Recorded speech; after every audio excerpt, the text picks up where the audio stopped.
Before we begin, if you're on the fence about reading this book, just go and read it. Click off, come back to this later, just read it now. This book is barely over 100 pages and it takes like 8 hours to read, and I'm a slow reader. It's well worth the read. Just click off, read the book, come back, and I'll break it down for you. And if you're still here, we're going to be talking about Animal Farm by George Orwell, which is one of my top 5 favorite books of all time. We're going to be going chapter by chapter, and I'm going to be breaking down every single thing that I noticed. And boy, is there a lot that I noticed. And we're going to do that while we build a tannery. So, let's get into it. So, Animal Farm was published in 1945, which is right at the end of World War II. And the book is generally just a retelling of the Russian Revolution and Stalin's rise to power in Russia. So what that basically means is that every single character in this book represents a real-life person or group of people. So as these characters become important through the book, I'm going to try and talk about what historical figure they correspond to in the Russian Revolution. So with all that out of the way, we can start talking about our first 2 characters that appear in Chapter 1, and those are going to be Old Major and Mr. Jones. So the book starts off with Mr. Jones closing down his barn for the night. And once he closes the farm down for the night, all of the animals go and gather in the barn to have sort of a secret meeting. And the one who called them to this is an old pig known as Old Major. So Old Major has gone and summoned all of the animals to the barn because he has a little speech to give. The speech starts off with Old Major basically talking about some of the problems that the animals are having. And one of these problems is that all the animals of England live miserable lives on only just enough food to survive, but then they're instantly slaughtered the moment they lose their usefulness. He also complains that everything that the animals produce is immediately stolen by man, whether that be the milk from cows or the children that are born from these animals, or the eggs of the chicken. So Old Major is basically complaining that the animals lose everything that they make to men that don't even produce anything for the farm. And Old Major does point out that he himself has actually lived quite a nice life, but for the majority of farm animals, it is not the case. Those animals live only to be slaughtered by man. So Old Major's conclusion is that all of life's evils spring from the tyranny of man. So in order to free the animals from this tyranny, the animals must rebel. He says that all the animals need to work together in order to rebel and free themselves from this tyranny. And while this happens, a couple rats come into the barn, and I think the dogs, pin them down. But then Old Major's like, hold on. These animals have 4 legs just like us. But let's quickly hold a vote to see if we should include them in the revolution. And the animals conclude that the rats are included in animal society and that they are needed for the revolution. All of the animals are united in their struggle against humanity. So then the dogs free the rats. Now, Old Major basically tells everyone that, hey, since we're rebelling against man, we must ensure that none of us replicate man. And then the meeting finishes off with Old Major talking about a song that he remembered in a dream from his childhood. And the song is called Beasts of England. And it's a pretty neat song. It basically talks about how all the animals of England are suffering under man and how they all need to unite together to rebel, to free themselves from these, shackles. And as Old Major sings this song, all of the animals start joining in, and it gets really loud. Mr. Jones fires a gun at the barn, because the barn's really loud and he thinks there's a fox or something. And after he fires the gun, the animals shut up. So that's all of the events in Chapter 1, but I'm just gonna quickly talk about a few things. So like I said earlier, these characters represent different people from history. And likely the most obvious one is Old Major.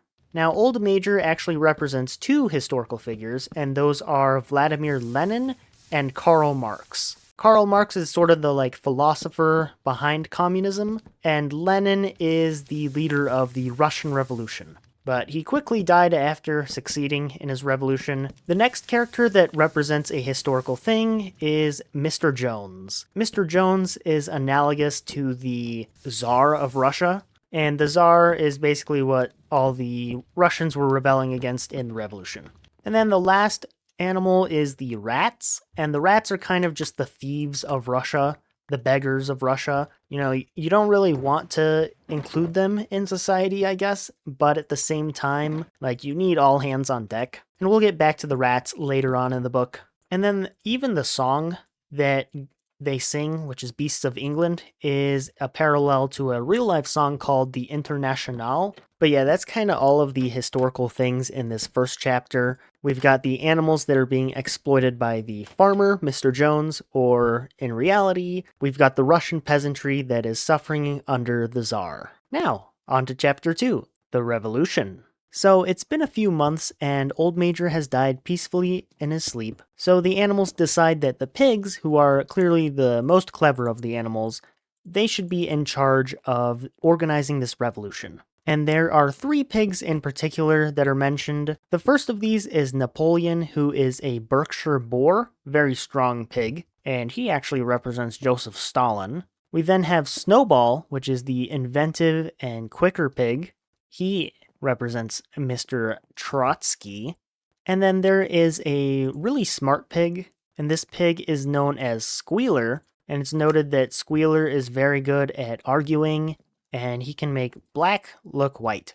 And although Squealer is generally supposed to be representative of the Russian propaganda machine, a lot of people say that he specifically is a guy named Molotov. And fun fact about Molotov, if you've ever heard of a Molotov cocktail, it's because this guy, who eventually becomes the prime minister of Russia, or of the Soviet Union, sorry, when the Russians were at war against the Finnish, he was dropping like firebombs on the Finns, and he claimed that it was like food care packages. So the Finnish joked and said, "Oh, that's one of Molotov's cocktails." Or something like that. Little fun fact for you guys. Anyway, these 3 pigs and the rest of the pigs kind of condense all of Old Major's philosophy into a single idea called animalism. So the pigs try and hold a bunch of secret meetings with the rest of the animals, but they're only really met with apathy, and most of the animals are all like, well, if Mr. Jones is gone, who would feed us? Who would take care of us if Mr. Jones was gone? And there's one horse in particular, and this horse is named Molly, and Molly is supposed to represent the bourgeoisie, which is sort of like the middle class with a lot of materialistic beliefs. This horse, Molly, is pretty concerned with whether or not there will be sugar after the rebellion, or if she can continue to wear her ribbons, which the pigs say no, that's a mark of slavery, you wouldn't want to wear ribbons. But then the pigs start having issues with this one animal in particular, and that's this raven that flies around telling all of the animals about a magical place called Sugar Candy Mountain. And Sugar Candy Mountain is up in the sky, and it's where all the animals go when they die. So after a life of laborious hard work, you get to go to Sugar Candy Mountain, which is paradise up in the sky. And the pigs don't really like this because it's preventing people from rebelling now, because they're promised a good life in the future. And this raven called Moses is, of course, an analogy for the Orthodox Church in Russia, or just organized religion in general, making promises to the people that there is a better life beyond, you just gotta struggle through today. So the pigs don't like that because it makes all of the animals more apathetic than they want. But there are a couple cart horses named Boxer and Clover, and these 2 are very loyal to the pigs and their movement. And Boxer in particular represents the working classes of Russia, the coal miners, the hard laborers, those types of people. But all of a sudden, Mr. Jones comes under a lawsuit and he loses a ton of his money, and the workers on the farm start becoming idle and dishonest, and they underfeed all of the animals. And Mr. Jones losing all his money in a lawsuit is actually just the Tsar running out of money during World War I. So hard times are falling upon Russia. And I would call this building done. I don't have enough leather to clothe all of these armor stands, but we're going to move on to our next build, which is just a horse stable over there. Sorry for the interruption. But yeah, hard times are falling on Russia, or in this case, the Manor Farm. I don't think I've mentioned the name of the farm yet, but it's the Manor Farm. Well, anyways, one night, Mr. Jones comes back from the bar and he's really drunk and he forgets to feed the animals. So since all of the animals are starving, a couple of the cows decide that it's time to just break into the barn and feed themselves. So that's what they do, and Mr. Jones does not like this, so he sends all his men out with whips to go and discipline the cows. But then, the animals are starving, right? So they're gonna fight back. So that's exactly what they do, is they fight back against Mr. Jones and his men. And this spooks the men and Mr. Jones quite a bit, so they actually end up running off of the farm, and the raven Moses ends up running off of the farm as well. But after that whole debacle, the animals find out that, hey, we're actually in charge of the farm now. All of the humans have left. So in celebration, the animals go and burn all of the humans' tools and items and whatnot. And then that pig from earlier, Napoleon, he leads everyone to the rations and gives everyone double rations in celebration. And then they all celebrate, especially the next day, they all celebrate. And during these celebrations, they decide that they should go check out the farmhouse. And as all of the animals are walking through the farmhouse, they're kind of like, wow, this is very luxurious. And they all decide that the farmhouse should be left sort of as a museum, and they all agree that no animal should live inside of the farmhouse, because it's a symbol of the humans. And so with the real world analogy, the house in question right here is just kind of the house of the, not the house, the palace of the Romanov family, which is the Tsar. And so after the revolution, they're all like, okay, nobody's gonna live in this, estate. Anyway, it turns out that the pigs have actually been working on improving their literacy over the past few months or whatever, so they actually know how to read and write. And so they go over to the main sign of the farm where it says Manor Farm, and they rename the farm to Animal Farm. And since they're literate, they also decide on 7 commandments that all of the animals should follow, and they paint these commandments on the side of a barn. And since all 7 of these commandments are quite important to the story, I figured that we can actually go ahead and list out all 7 of them. Number 1, whatever goes upon 2 legs is an enemy. Number 2, whatever goes upon 4 legs or has wings is a friend. Number 3, no animal shall wear clothes. Number 4, no animal shall sleep in a bed. Number 5, no animal shall drink alcohol. Number 6, no animal shall kill any other animal. And number 7, all animals are equal. And those commandments, of course, are going to be very important to the story, but they are the fundamental beliefs of the animals on Animal Farm. The 7 unalterable commandments. Now, right after these commandments are painted out on the side of the barn, the cows start crying because it's been so long since they've been milked, and they're actually in quite a lot of pain, and they're like, hey, the milk is gonna burst out of our udders, please, someone help. So the pigs, being the most intelligent of the animals, go and milk the cows. And right as the animals are like, hey, what are we gonna do with the milk of the cows then? Napoleon says alright guys, it's time to go and harvest the hay from the farm. So all the animals go out to work and harvest the hay from the farm, and when they get back, the milk is gone. And that's going to lead us into chapter 3, which talks about the early days of Animal Farm. So immediately after this revolution, all of the animals are working hard to go and harvest the hay in the fields. And since, of course, the pigs are the most clever of the animals, they just go and supervise all of the animals, and they just kind of supervise the farm work. But all of the animals are very happy because there's a big, bountiful harvest and tons to go around for everyone. However, it is noted that Molly, who kind of represents the middle class of Russia, the bourgeoisie, she oftentimes leaves work early and just goes back to her barn to sit around. There's also a cat, and the cat is supposed to represent sort of the criminal underbelly of Russia at the time, but the cat really doesn't do any work, he just kind of disappears. And then there's a donkey called Benjamin, which some people say is just George Orwell himself. A lot of others say that it's supposed to represent the intellectuals of Russia that are kind of apathetic to everything going on. But this donkey, Benjamin, he just kind of does the same slow work as always. But all the while this happens, there are some debates that go on, and since the pigs are the only intellectual ones of the animals, they are the only ones in the debates, and so it ends up being just 2 pigs in particular that really keep arguing against each other. And that, of course, is Snowball, who represents Trotsky, and Napoleon, who represents Stalin. But every time after these debates, all the animals decide to sing Beasts of England together, and everyone's all happy. Snowball sort of focuses on the modern state of Animal Farm. He often starts a bunch of re-education committees, or just like committees in general, and most of these are actually not very effective. One in particular is the wildlife re-education program, and that one seeks to re-educate all of the mice and the rabbits in the animal farm, and they're like, hey, this is how you gotta participate in society, but it ends up failing because the rats and the rabbits just kind of take advantage of all the systems and don't really contribute. So little things like that cause for some failure with the committees. But one thing Snowball is successful on is he gets all of the sheep to memorize a certain thing of the commandments. And this is just that the sheep will always just start saying, 4 legs good, 2 legs bad.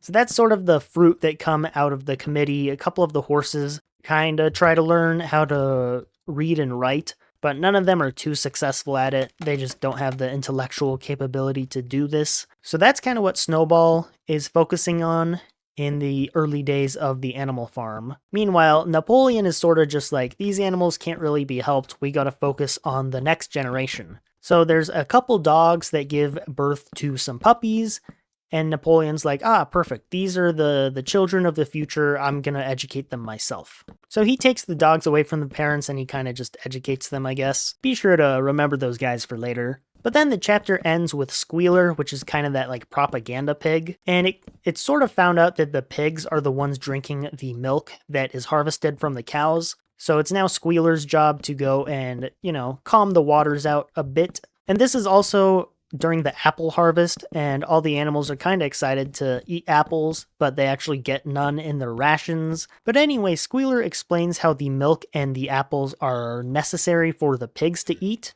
And this is because the pigs are doing the hard, very difficult work of using their brain and being intelligent for the rest of the animals. So they actually require the extra food and nutrition, such as the apples and the milk, and that's why none of the other animals can get it. And Squealer also kind of says that if the pigs aren't getting this extra nutrition, then it would be a problem because Animal Farm would be weak, and Mr. Jones might actually come back. And so all the animals are like, oh yeah, we don't want Mr. Jones back. Mr. Jones was harsh and cruel.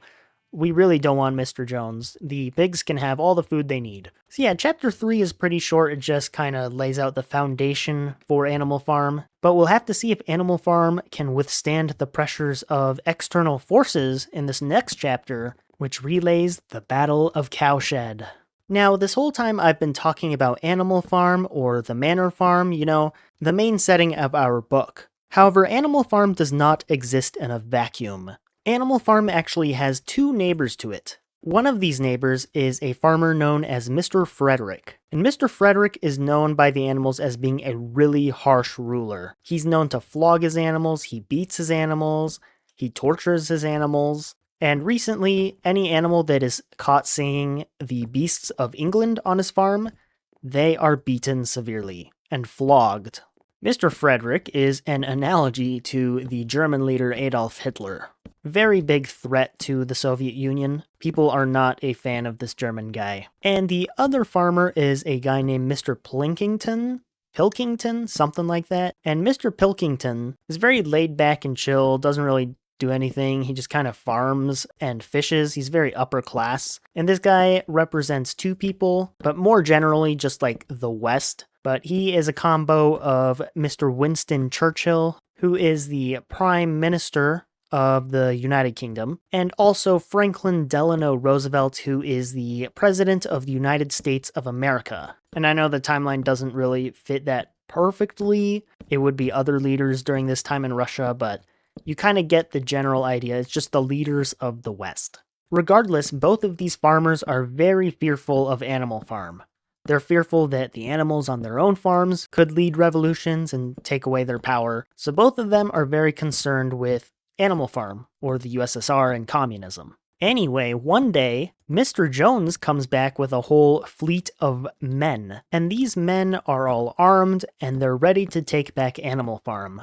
And turns out, some of the workers from Mr. Pilkington's farm and Mr. Frederick's farm are both working together in Mr. Jones' little militia. And this is a real thing. The Germans and the Americans brought soldiers into Russia to try and prevent the USSR from continuing to exist. And this is like way before World War II. But lucky for the animals, Snowball has actually been studying the books that are in Mr. Jones's farmhouse. And one of those books is a book on Julius Caesar's military tactics. So what Snowball does is he kind of leads a charge against the men, and one of the farmers shoots Snowball and kind of grazes him. A sheep dies. So then Snowball is like, retreat, animals, we gotta retreat. But if you know anything about Julius Caesar, I guess he did a lot of false retreats, because this is exactly what Snowball is doing. And there are actually some animals set up in preparation for this. So the humans are like, oh, the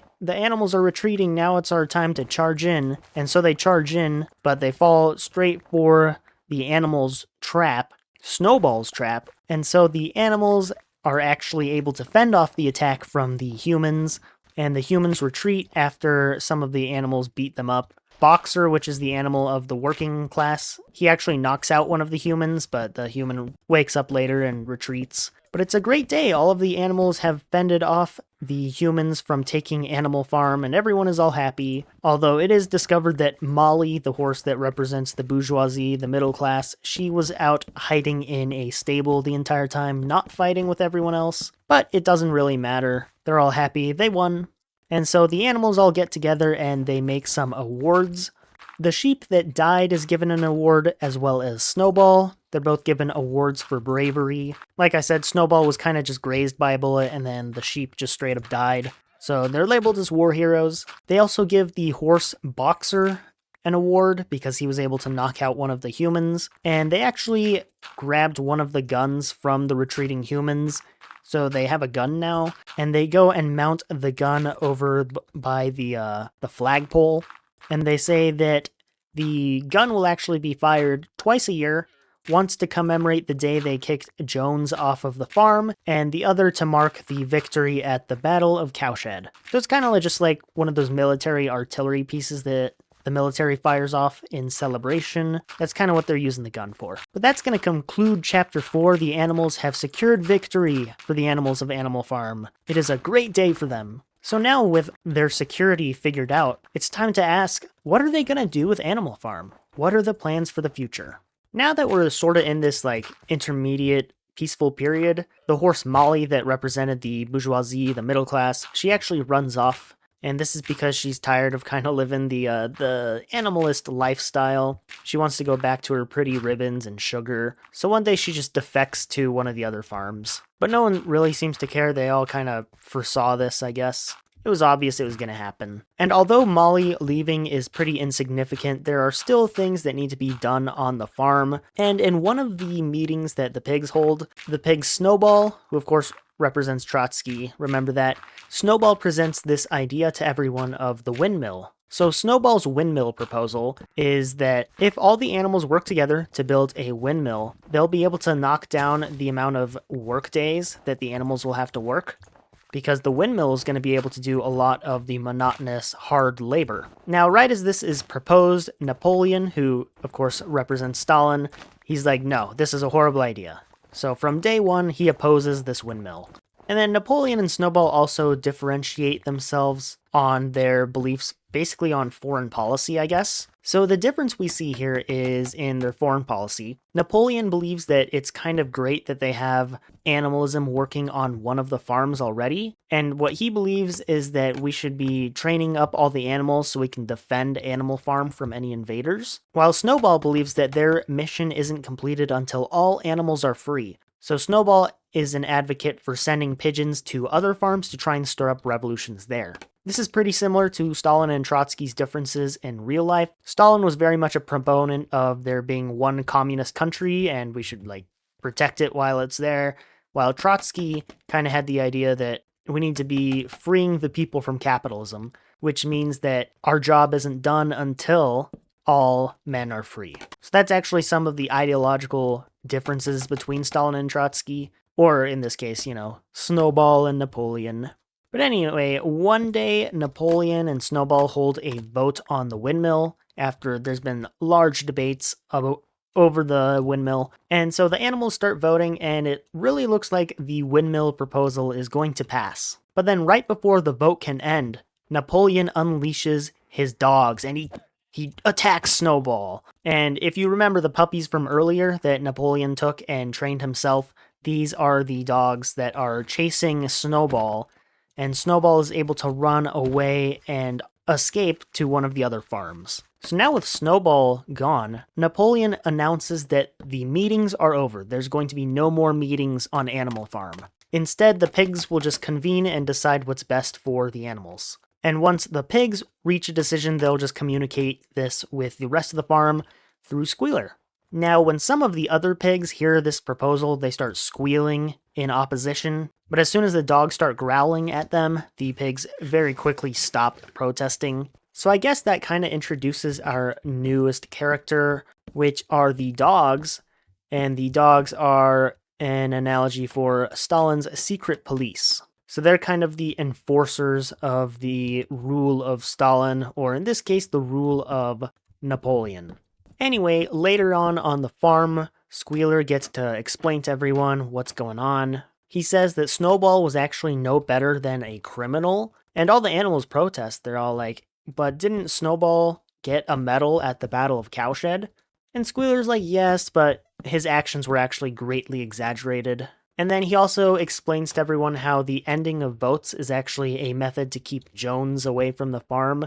They don't want Mr. Jones back. So taking the votes away makes the pigs a little faster, I guess, and that is a way that they keep Jones off of the farm. Now, the one horse I mentioned earlier named Boxer, he's kind of an analogy for the working class of Russia, but his opinion on all of this is Napoleon is always right. I will work harder. So the animals, they kind of respect Boxer pretty well, so they're like, okay, yes, we can work harder, and Napoleon is right. Anyway, some time passes on Animal Farm with these new things underway, and around 3 weeks after all of the incidents I just described, Napoleon actually comes out and announces the project to build a windmill. So all the animals are like, wait, isn't that what Snowball wanted? And Squealer, of course, Squealer comes in to save the day, and he's like, no. Snowball had actually stolen the plans to build a windmill from Napoleon. Napoleon was actually a genius because he was opposing the windmill plans just so he could out Snowball as a traitor. And Snowball was actually very bad and very dangerous, and so this was necessary for all of the animals. So that's sort of the conclusion, right, is that Snowball was a traitor, and he had to be kicked off of the farm, and he was just a bad influence for Animal Farm in general. So now with Napoleon in charge, we actually get to see the construction process of this windmill. How are the animals going to all work together to go and construct the magnificent windmill? And of course, just like everything else in this book, the windmill is an analogy for a real thing. So the windmill actually represents Stalin's 5-year plan. And the 5-year plan is basically what Stalin instituted in the USSR. And it was like pretty harsh stuff, but the goal here was rapid industrialization because Russia was pretty far behind the rest of Europe. So the 5-year plan involved a lot of industrial projects and just agricultural things in general. Now, the way the animals do this is they're going to construct a windmill, right? And to construct a windmill, what has to happen is that Napoleon announces that the work week is going to be expanded. So animals have to work more days out of the week than normal. And in addition to the agricultural work all of these animals were doing already, the animals now have to go work in this limestone quarry. And in this quarry, they mine limestone, but the limestone is going to be used for the construction of the windmill. Now, while all the animals are working to do this, there's one animal in particular that does a lot of the work, and this is Boxer. Boxer's this big old cart horse, so he's very good at pulling large loads of weight. And so he's kind of inspiring to the rest of the animals because the animals all see like Boxer pretty much carrying the project on his back. And so his mottos become very inspirational to the rest of the animals. And of course his mottos are, Napoleon is always right, I will work harder. And unfortunately for the animals, the farm is actually running out of a lot of materials because, if you're producing a windmill, there's a lot of stuff that goes into that. There's a bunch of electronic components, a bunch of mechanical metal stuff.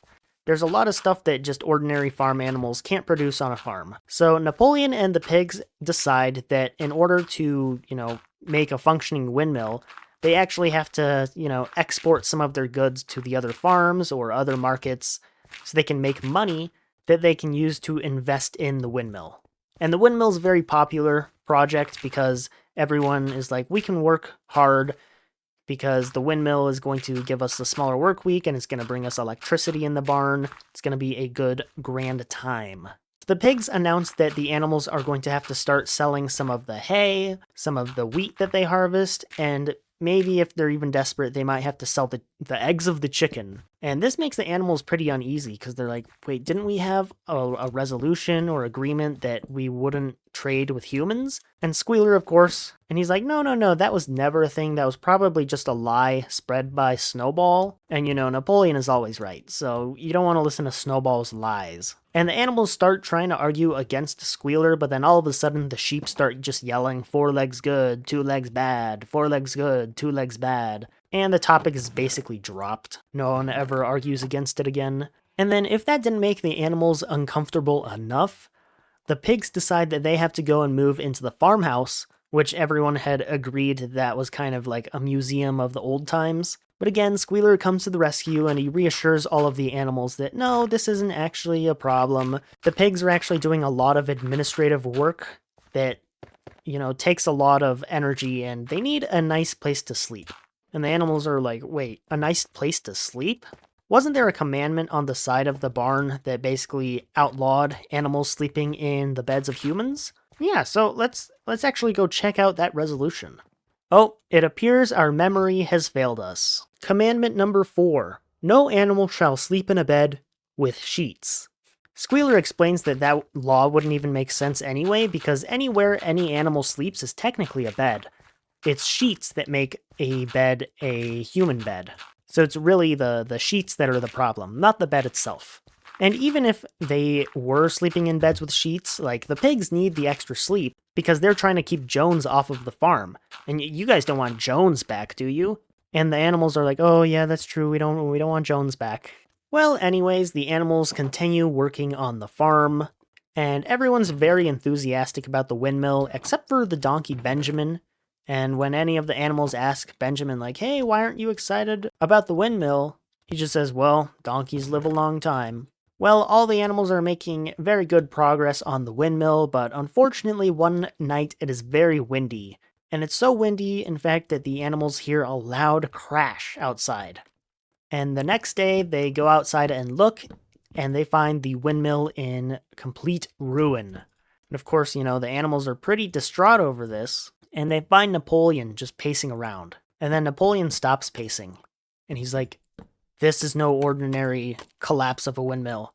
This is the fault of Snowball. Snowball has come back to the farm and he's seeking to destroy everything we've built. So he actually puts a bounty on Snowball's head. He's like, if any of you guys find Snowball, you'll get extra rations. We must eradicate our farm of Snowball. So the animals now are hunting for Snowball because Snowball ruined the windmill. Their wonderful, beautiful windmill. And they actually find some of Snowball's footprints, and they lead back to Mr. Plinkington's farm. And when this happens, Napoleon is very angry, and he announces that we shall not let Snowball be victorious. We must work harder and throughout the entire winter to rebuild the windmill. And this energizes the animals, it makes them very patriotic. And they're like, yes, we're going to complete the windmill in spite of Snowball's actions. So that leads us to the next chapter, which details the harsh winter. So Animal Farm gets to experience quite a bitter winter, but while this happens, the animals all work together in effort to make a much stronger windmill than before.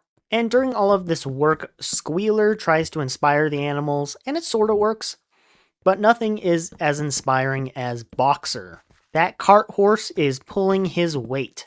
So all the animals work through the winter being inspired by Boxer and his motto of, I will work harder and Napoleon is always right.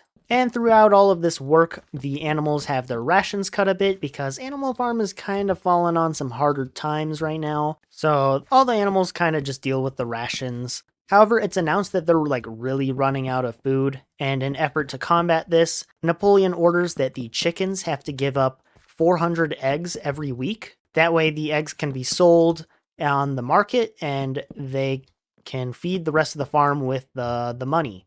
And now the chickens do not like this.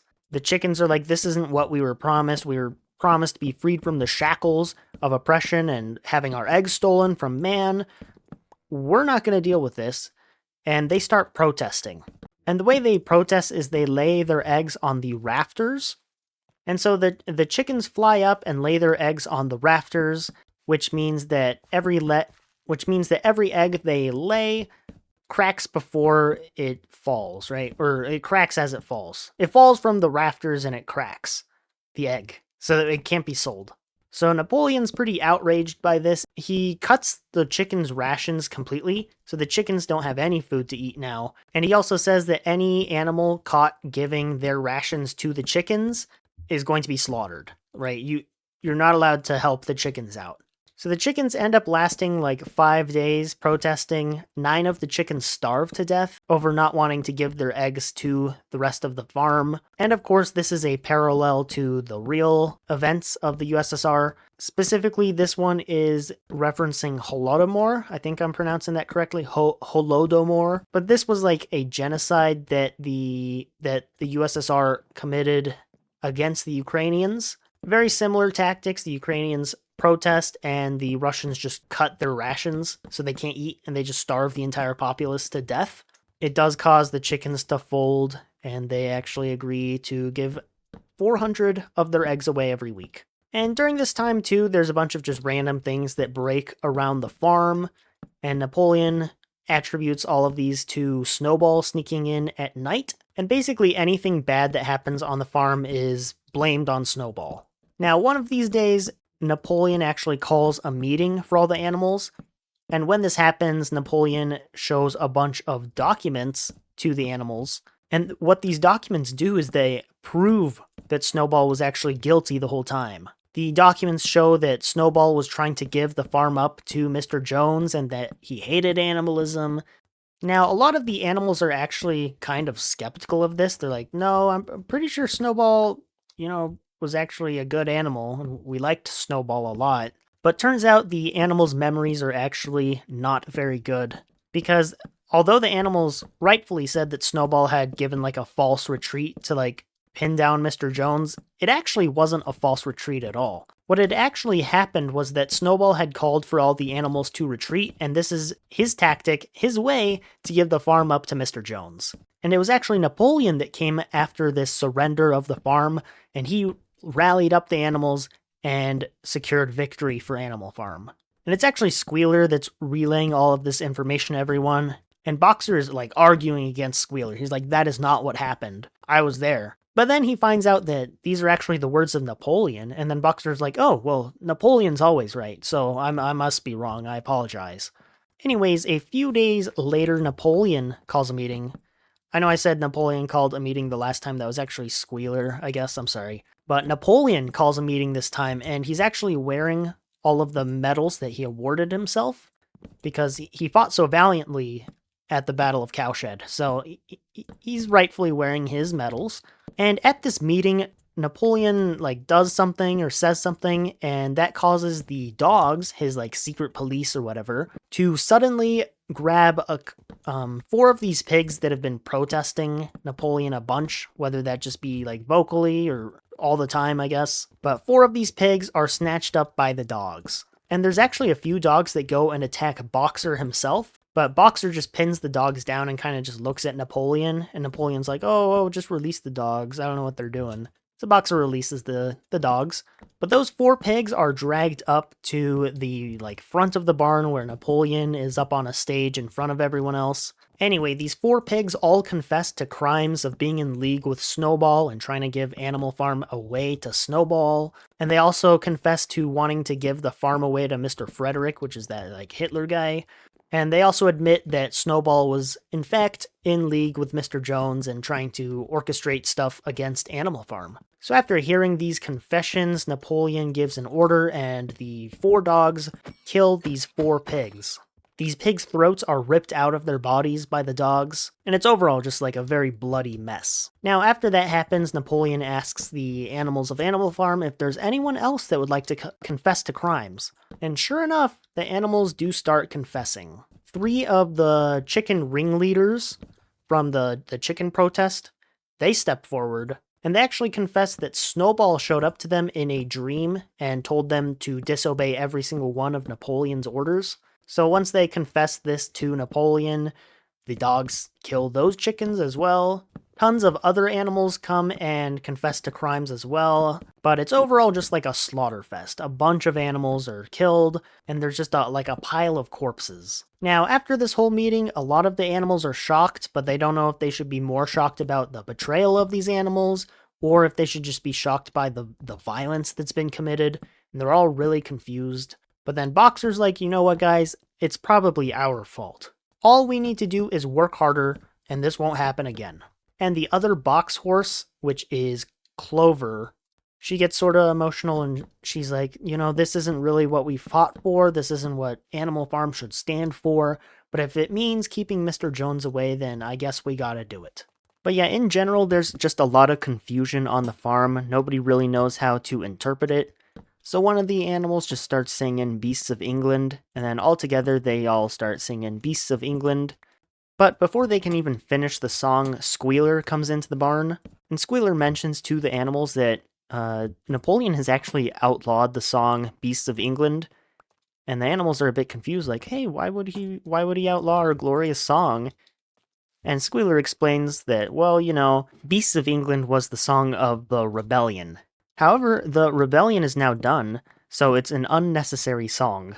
So instead, there's like some pig that writes poems or something, and that pig has composed a new song, and this new song talks more about how the animals won't do harm to Animal Farm, and Animal Farm is great, and it's just kind of like a general patriotic song, I guess. But yeah, that's basically all for the chapter.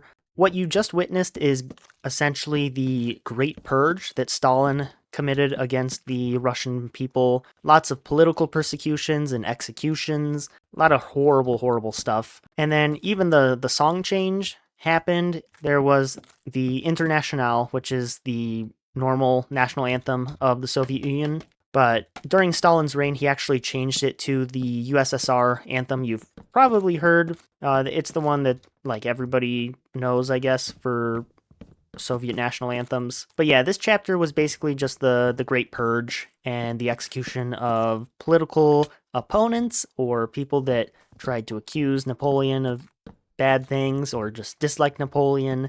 And confessions like these were, of course, not actual real confessions. Most of the time, these political prisoners were actually tortured several times until they were just willing to confess to their crimes and be executed, because that was a better alternative than being tortured. But yeah, on to Chapter 8, where we go back to the issue of the neighbor farms. So yeah, it's been a couple of days since that Great Purge, and the animals remember, like, hey, didn't we have a rule about killing other animals? So actually, yeah, let's check that out real quick. Commandment number 6. No animal shall kill any other animal without cause. Unfortunately, it appears our memory has failed us once again. So technically, whatever Napoleon did a few days ago, that's actually 100% legal and fine. So anyway, the animals are instructed not to refer to Napoleon as Napoleon anymore. Instead, Napoleon must now be referred to as our leader, Comrade Napoleon. And the pigs decide to go and paint a massive portrait of Napoleon over on the side of a barn opposite of the commandments. But yeah, anyway, this chapter is about Mr. Frederick, right? We can't always talk about good old Napoleon. Now, the deal here is that Animal Farm has like a big pile of wood that they want to sell, and they're either going to sell it to Mr. Pilkington, which is that British guy, or Mr. Frederick, who is Hitler. So Napoleon actually decides that they're going to give it to Mr. Pilkington, so he stops sending pigeons over to Mr. Pilkington's farm to spread revolution, because Mr. Pilkington is actually the friend now. And there ends up being a ton of rumors that Mr. Frederick is actually going to lead an attack against the farm. He's already known to flog all of his animals that talk about the revolution, so he's already like an evil guy. So it's no surprise that he's doing something like that. But yeah, overall, life on the farm is pretty normal. There's still some crop failures, and those, of course, are blamed on Snowball, because Snowball has actually been putting weeds in the wheat seeds, so that's why they're having crop failures there. And the animals, of course, aren't remembering Snowball correctly either, because they're once again reminded that Snowball actually never won any awards for the Battle of the Cowshed, and that was actually just a legend that Snowball himself created after the battle. So it's not like a real thing.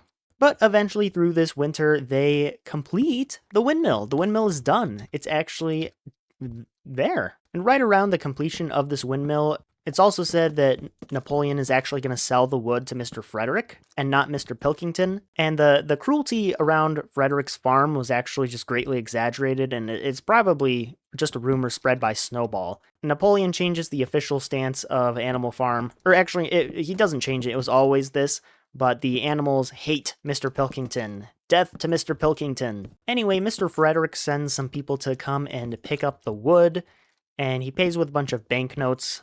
But over the next few days, they find out that Mr. Frederick actually scammed them, backstabbed them, in fact, because the banknotes are all fraudulent.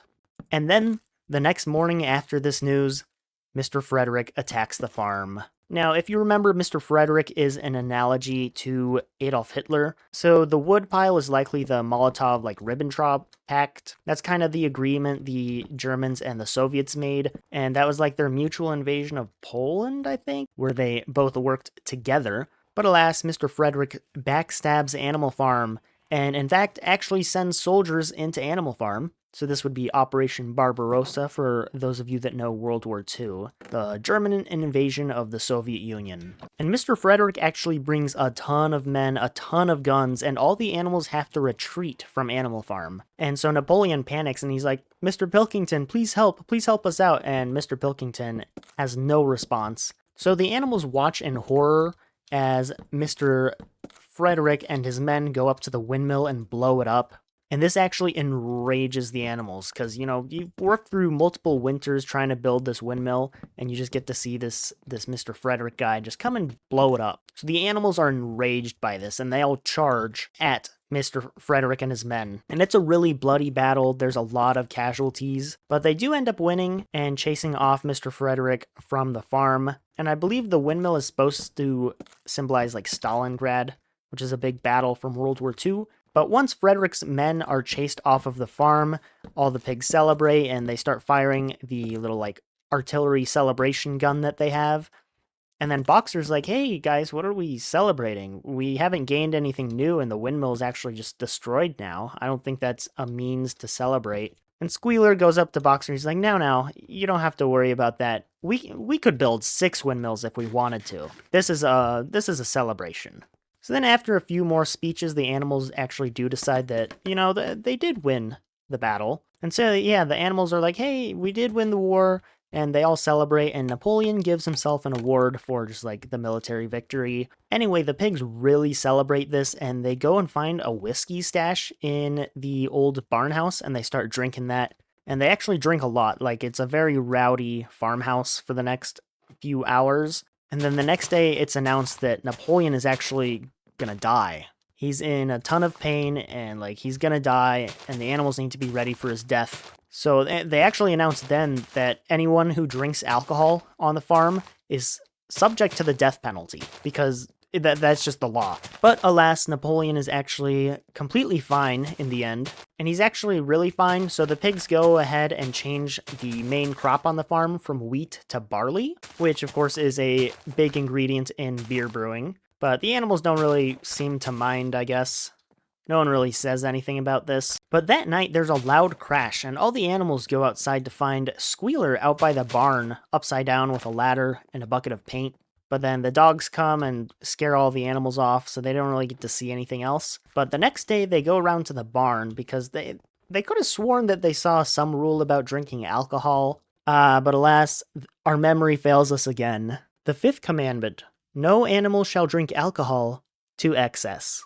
So yeah, that is the Battle of the Windmill, or basically just World War II. And I think this barn is done. We might put in some little gates or something. But the last build I want to do this episode is just a little fence at the end of the town here. That way we can't have monsters coming into the town and we can actually release the villagers from these little prison cells. I mean, they are pretty prison cells. But alright, on to chapter 9. And this chapter focuses on our good friend Boxer, the horse of the working class. So unfortunately, Boxer injured himself and is unable to work on the windmill, but his only goal in life is to see the windmill completed.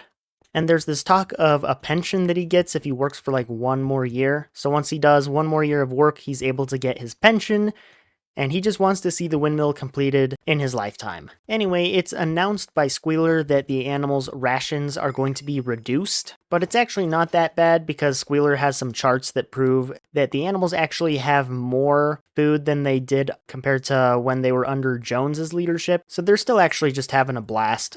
The farm is having a good grand time, and there's nothing to worry about. Some of the pigs actually have a ton of little pig children, and those pigs get to have a great education inside the farmhouse where they are taught, and the other animals are actually told to respect the pigs. So whenever a pig comes walking by, they have to step aside and let the pig pass. But yeah, rations keep getting cut, and the animals are actually really excited because they see a ton of barley mash being created. So they're like, hey, we're gonna get really nice rations. But they actually get none of this barley mash. This barley mash is actually turned into beer, which is part of the pigs' rations now. They get some beer. And then it's also revealed to the animals that Snowball was actually the leader of the humans. So the injuries that they remember seeing on Snowball were actually just Napoleon's teeth, because Napoleon had actually bit Snowball during all the battles. Anyway, that raven that I mentioned earlier, Moses the Raven, he actually comes back to Animal Farm, and the animals once again start believing in Sugar Candy Mountain, which is where they go after dying.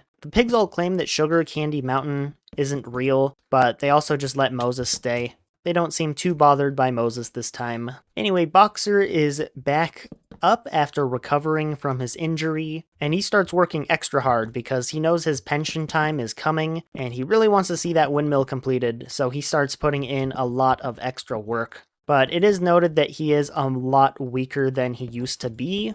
He's just not the same workhorse that he once was, because he's old. But anyway, he puts in the work, and one day a couple of the animals are hanging out by some spot, and one of the pigs comes running by to announce that Boxer has fallen. So the animals all rush over because they love Boxer. Boxer's like their inspiration, of course. And they find Boxer on the ground, and he's actually not doing well because he's suffering from lung failure. So he's on the ground bleeding. All the animals are very sad. But Squealer says that Napoleon personally has arranged a meeting at the hospital for Boxer, so he'll be able to recover and be back on Animal Farm once again. Anyway, some days pass, and there's a day on the farm where Benjamin the donkey just starts galloping really hard and gets the attention of everyone on the farm because it turns out there's a truck that's taking Boxer away. So all the animals rush over in a panic, and they all get to say goodbye to Boxer. And then Benjamin's like, you guys are genuinely stupid. Look at the words on the truck. And Benjamin throughout this entire book has kind of just been avoiding politics the entire time. He like refuses to read. But this time, since the animals are too slow with their reading, he blurts out what's on the side of the van. And those are the words that the van is a horse slaughterer and glue boiler. So in a panic, all the animals start yelling at Boxer like, hey Boxer, you're in a glue van. They're gonna slaughter you and harvest your bones for glue. You need to get out of there. But the van starts driving off, and they listen as the van drives off into the distance, and they can slowly hear the fading sound of Boxer trying to kick his way out of the van. Anyway, 3 days later, Squealer comes and talks to all the animals, and he talks about Boxer on his deathbed and all the medicine that Boxer got to have in his final days. But unfortunately, the medicine wasn't enough to keep Boxer alive, and so Squealer tells the animals about Boxer's last words, and those were the words that he had always said, which were to work harder, and Napoleon is always right. And then Squealer actually suddenly gets really serious, and he's like, I've heard some disgusting rumors that Napoleon sent Boxer off to the Knackers, which is a horse slaughterer. And he explains that all that happened there is that the veterinarian had actually just recently bought the truck from a horse slaughterer. So it's not actually the truck of a horse slaughterer. And in fact, Napoleon actually paid out of pocket, and he did that without even questioning it. He did it out of a love for Boxer and a love for all the animals on Animal Farm. So it's really disgusting that they'd even suggest that Napoleon would send him off to the knacker. But Squealer also explains that they don't have a way of getting back Boxer's remains from the vet. So they just hold a small little funeral inside Animal Farm and give him a little ceremony. But anyway, that night of the funeral, the pigs are really loud in the farmhouse, and the animals look, and the pigs have a bunch of whiskey, and the animals are confused because they're like, how in the world did they get the money for all this whiskey? Now, of course, Boxer didn't actually get treated at the vet. He was sent to the glue factory, and he got turned into glue. So you could say that's symbolic or analogous to how the Soviet Union kind of just exploited the working class. And they gave them promises of like better pensions, that sort of stuff, but then only overworked the working class and ultimately caused their deaths. It's like a gulag, basically. Poor old Boxer. And that's going to lead us into chapter 10, which is the final chapter of the book, where we get to learn about Animal Farm just a few years later. So yeah, it's been a few years since that last chapter. Most of the animals don't really remember life before the rebellion. They're a lot younger now. The windmill construction has actually been completed, but they use it to mill corn. They don't use it to generate electricity that would be free for all the animals like they had promised. So the animals are actually working on a second windmill to do something. None of the animals really know if life right now is better than it was before the rebellion, but nobody really seems to care that much either. Now, one day, the pigs all come out of the farmhouse walking on two legs, which kind of freaks the animals out. They're like, you can't be doing that. They start protesting, and then the sheep. Oh, the glorious sheep. Throughout this entire book, anytime the sheep have said anything, it's been, 4 legs good, 2 legs bad. But the sheep now say 4 legs good, 2 legs better. And the horse Clover, she recalls a commandment on the side of the barn, but her eyes are too weak to read it. So she asks Benjamin, who can read, and she's like, Benjamin, something seems different about that barn. Can you read the commandments for me? And what Benjamin sees when he reads the words on the side of the barn, all 7 commandments have been wiped away, and there's only one now. All animals are equal, but some animals are more equal than others. So after this day, the pigs start carrying whips around the farm, and they whip the animals if they're not working hard enough, that sort of deal. The same stuff the animals were subject to while they were under the rule of Mr. Jones. There's some humans from Mr. Pilkington's farm that come to visit, so they all go into the farmhouse to meet the pigs, and there's a ton of laughter from the farm, so the animals are a bit curious as to what's going on. Anyway, Mr. Pilkington gives a toast to Animal Farm. He apologizes for the mistrust that he placed on Animal Farm, and he says that, Animal Farm's actually doing some stuff that I'm gonna try and implement on my own farm. And he finishes off his toast by saying something like, if you have your lesser animals, then we have our lower classes. And everyone seems to laugh. They find that funny. And then Napoleon gives a toast to Mr. Pilkington, talking about how he would never incite rebellion in his neighbors, and that he just wants to live in peace with everyone else. But he does say that there is an error with Mr. Pilkington's speech. And what that error is that Mr. Pilkington referred to their farm as Animal Farm, which isn't Mr. Pilkington's fault. He didn't know that this was happening, but Napoleon announces that as of today, Animal Farm is no longer Animal Farm. It will be known as Manor Farm, which is the original name of the farm. So anyway, after hearing this, a bunch of the animals that have been observing through the farmhouse window kind of just back away. But as they back away, they find that it gets really noisy, and when they look back to see what's causing this absurdly loud noise, they find that Napoleon and Mr. Pilkington are actually fighting each other because both of them in their card game had pulled an ace of spades, which there's only one of in a deck. So of course that's going to cause some issues. But basically, as the humans and pigs are fighting each other over this card, the animals keep looking from human to pig and pig to human, and they realize that they can no longer tell the difference. The pigs had become the enemy they swore to defeat. And yeah, that's the story of Animal Farm. Book is absolutely phenomenal, one of my favorite pieces of literature of all time, definitely in my top 3. George Orwell has done a magnificent job of distilling down history into a digestible format that allows us to really quickly, easily look and find the lessons that we should learn. It's a phenomenal tale about the dangers of authoritarianism, and of course the truth that absolute power corrupts absolutely.